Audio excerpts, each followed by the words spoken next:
Dyer Tehri को शुभकामनाएं और बधाई देता हूं कि राष्ट्रीय शिक्षा नीति 2020 के अंतर्गत जो यहाँ पे काम हो रहा है, अच्छा काम हो रहा है, सराहनीय प्रयास है। राष्ट्रीय शिक्षा नीति 2020 को सही मायने में हम आगे पहुँचाना चाहते हैं तो उसके लिए शिक्षकों की भूमिका बहुत ज़रूरी है। और ये डाइट एक प्रशिक्षण केंद्र है जो भावी शिक्षकों को तैयार करने का काम करता है। इसलिए मेरी अपेक्षा रहेगी कि एनईपी के लिए जो कुछ भी काम अभी तक एनसीईआरटी ने किया है, हमने फाउंडेशनल स्टेज का करिकुलम फ्रेमवर्क बनाया, फाउंडेशनल स्टेज के लिए हमने लर्निंग टीचिंग मटेरियल बनाया, उसमें हमने टॉय बेस्ड पेडागोजी और जॉयफुल लर्निंग के लिए, एक्सपीरियंशियल लर्निंग के लिए जादुई पिटारा बनाया। तो वो जादुई पिटारा जो है सही मायने में शिक्षकों तक उसकी अवधारणा पहुँचे, उसकी समझ बैठे, उस समझ के हिसाब से शिक्षक बच्चों को ट्रेनिंग दें और उसको समझ करके फिर उसको अपनी जो पठन पाठन की प्रक्रिया है उसमें लागू करें।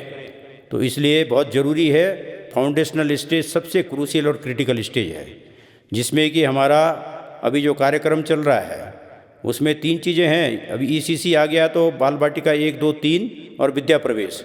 उसी विद्या प्रवेश के कार्यक्रम के निरीक्षण के लिए मैं उत्तराखंड में आया हूँ और उसी के अंतर्गत मैं डायर टिहरी में आया हूँ। तो मैं चाहूँगा कि विद्या प्रवेश तक बच्चे को स्कूल रेडीनेस के जो कंसेप्ट है वो हो जाना चाहिए पूरी तरह से, और फिर वो कक्षा 1 और 2 में जो जादुई पिटारा और जो हमने पुस्तकें बनाई हैं उन पुस्तकों को समझें। और मेरा अनुरोध रहेगा कि पुस्तक पढ़ाने से पहले पुस्तक का नाम और उसका जो आवरण पृष्ठ है उसको समझें और उसका संदेश समझें कि क्या है। और जब वो समझेंगे तो बच्चों को समझाएंगे तो वहाँ से जुड़ाव शुरू होगा भारतीयता से, भारतीय ज्ञान परंपरा से और संस्कृति से, और सांस्कृतिक समावेशन वहीं से सुनिश्चित होगा। इसी प्रकार से हम पुस्तकों को पढ़ाने की प्रक्रिया आगे करेंगे और सीखने सिखाने की प्रक्रिया आगे बढ़ाएंगे और फिर आगे दूसरे चरण के लिए काम होगा। तो ये सबसे पहले मेरा अनुरोध रहेगा आप लोगों से कि आप फाउंडेशनल स्टेज के लिए पर्याप्त प्रयास करें, मेहनत करें, और सरकारी स्कूलों में बच्चों को लाने के लिए आप बाल बाटिका 1 से प्रयास शुरू कर दीजिए।